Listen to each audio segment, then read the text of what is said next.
Hello everyone, welcome to my channel. तो गुड्डू यानी वंशिका ने हिम्मत जुटा ली है बहुत भाई, क्योंकि किसी भी लड़की के साथ अगर कुछ भी गलत छेड़छाड़ या कुछ भी गलत होता है तो बहुत हिम्मत जुटानी पड़ती है उस चीज़ के लिए। कहने में बहुत आसान होता है कि भाई बताओ बताओ, लेकिन भाई लड़कियों को अपना आगे फ्यूचर भी देखना होता है। इस वजह से कई लड़कियां हैं जो अपने साथ गलत होते हुए भी उसको नहीं बता सकती हैं या कोई केस फाइल नहीं कर सकती है, आगे किसी से कुछ नहीं कह सकती। वो वही कहते हैं ना कि भाई घूंट पी के रह जाती हैं। तो इसी तरीके से बहुत सारी लड़कियां हैं जिनके साथ अरमान मलिक ने गलत किया है और वो अभी भी चुप हैं, क्योंकि भाई उन्हें लगता है कि भाई आगे फ्यूचर भी है अपना और बहुत सारी चीज़ें होती हैं लड़कियों के साथ।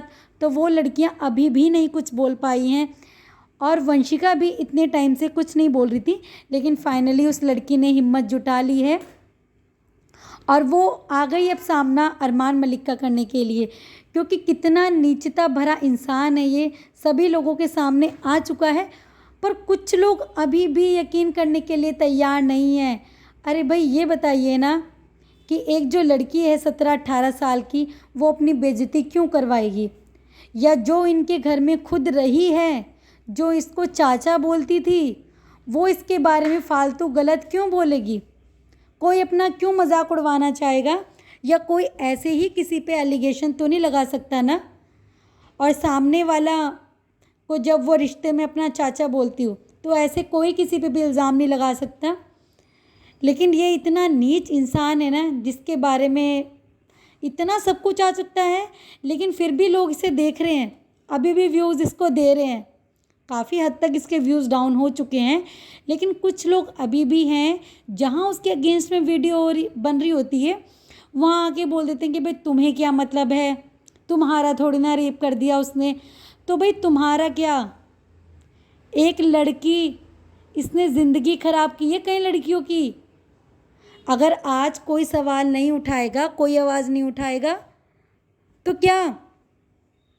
ये तो मुंह उठा के बोलने आ जाते हैं ना कि भाई तुम्हारे साथ थोड़ी ना गलत हुआ है, तुम क्यों बोल रही हो?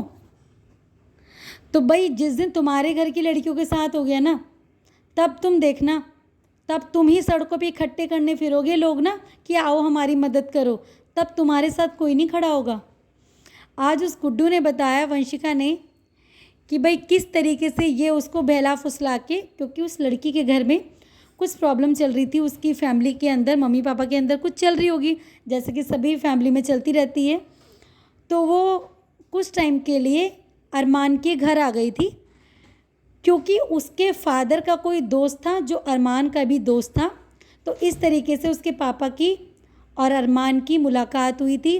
फिर धीरे धीरे एक दूसरे की फैमिली में आना जाना स्टार्ट हुआ।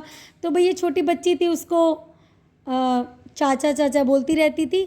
तो भाई इसके पापा को भी यकीन हो गया कि भाई अच्छे लोग हैं और फैमिली में इतनी लेडीज़ हैं, तो उन्होंने अपनी बेटी को इसके घर पे भेज दिया।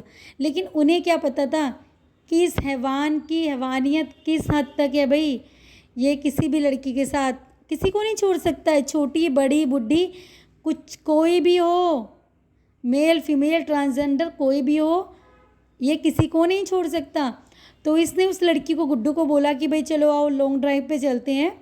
तो ये उसको वहाँ जाके ले गया और वहाँ जाके इसने बोला कि भाई मैं तुझे बहुत पसंद करता हूँ, मैं तुझसे प्यार करने लगा हूँ, पहली नज़र में मुझे तुझसे प्यार हो गया। जैसे बच्चों को एक बहलाते फुसलाते हैं उस तरीके से ही, और मैं हमेशा तेरे साथ लॉयल रहूँगा।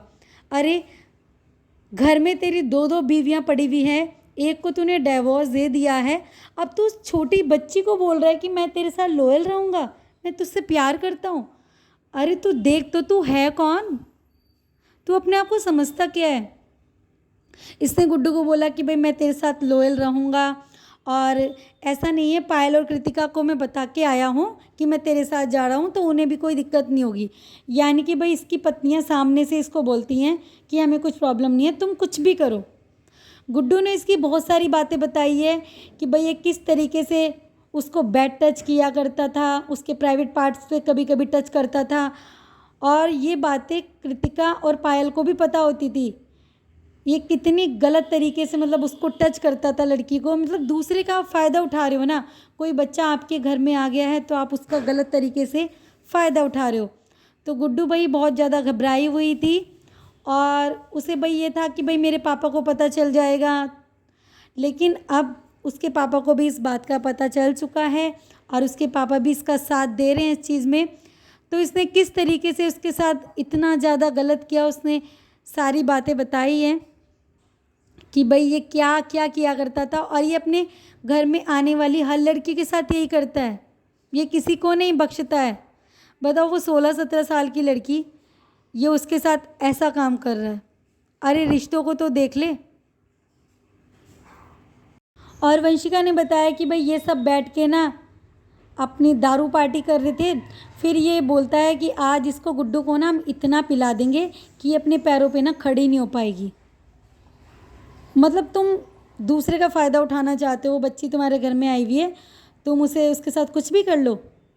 तो ये पायल भी बोलती थी कि अरे भाई पी ले पी ले पी ले पी ले, और ये सिगरेट वगैरह सब कुछ पीती हैं और इनके घर में खुले ये काम चलते हैं।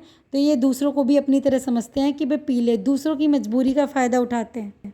और ऐसी बहुत सारी लड़कियां हैं जिनके साथ इसने बहुत गलत किया है, लेकिन अभी वो खुल के सामने नहीं आ पा रही हैं क्योंकि भाई सबको अपनी इज्जत का ख्याल होता है। लेकिन भाई इस हैवान को तो दिखाना पड़ेगा ना, ये तो ऐसे वरना हर किसी के साथ गलत करता रहेगा।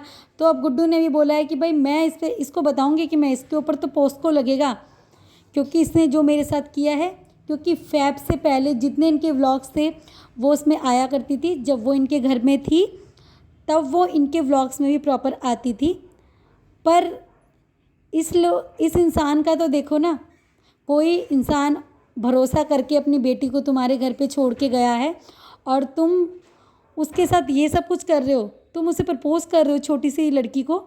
मतलब इस उम्र में तो बहलाना फुसलाना ही कहते हैं ना भाई, कहाँ ही समझ होती है। तो तुम बहला फुसला रहे हो, उसे बोल रहे हो कि आजा भाई ड्रिंक कर ले, तू ये हमारे साथ ये कर ले वो कर ले।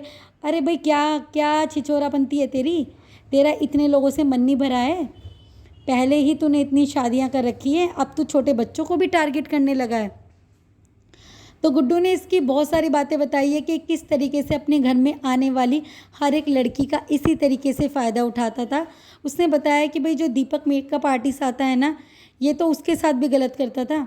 अब पता नहीं क्यों वो इसका इतना पक्ष लेता है, पर गुड्डू ने तो यही बताया है कि ये उसके साथ भी गलत करता था।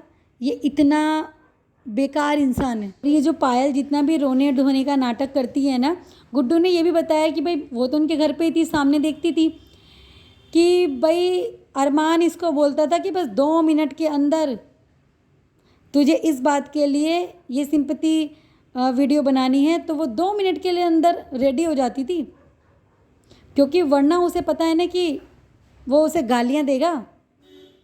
वो बता रही थी कि जैसे कि अरमान सबको गालियाँ देता फिरता था, पायल को तो सबसे ज़्यादा, क्योंकि पायल की कोई वैल्यू ही नहीं है। ऑन कैमरा कुछ दिखता है, ऑफ कैमरा बहुत कुछ अलग है।